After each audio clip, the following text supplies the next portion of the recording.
Hi believers, this is Amit from Waya team, and I'm here to provide a weekly bite. Before we discuss markets, I want to congratulate the top 100 winners and all 5,000 participants of Waya 6 stock market contest. We had a great start.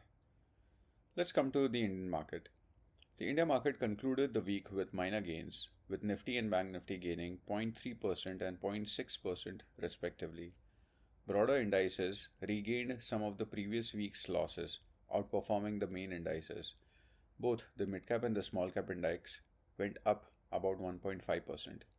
The major reason for the rebound in the market was US Fed's indication to proceed with three interest rate cuts this year. Investors switched their attention to interest rate sensitive sectors such as real estate and automobiles, which emerged as the week's best performers. Last Friday, the IT sector stocks experienced selling because the US multinational IT company Accenture reduced its growth outlook for FY24. Accenture lowered its full year revenue growth outlook to 1% to 3.5% from 2% to 5%.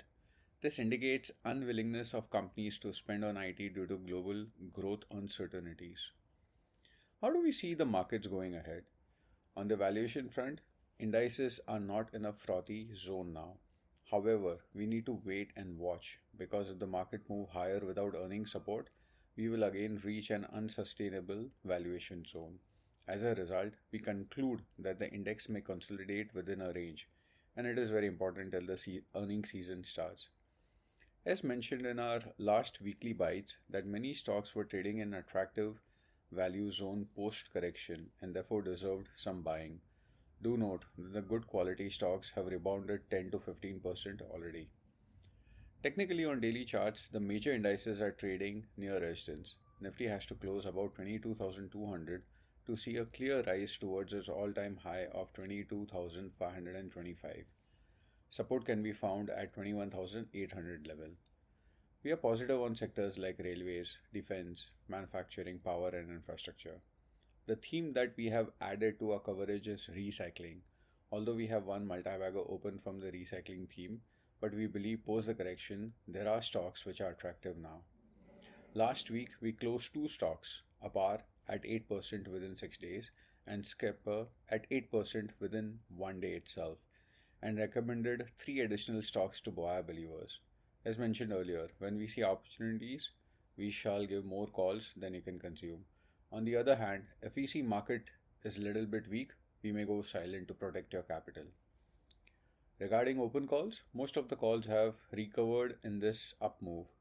We ensure that we recommend fundamentally strong stocks that will show limited downside in a short term but will see immediate recovery in the upturns.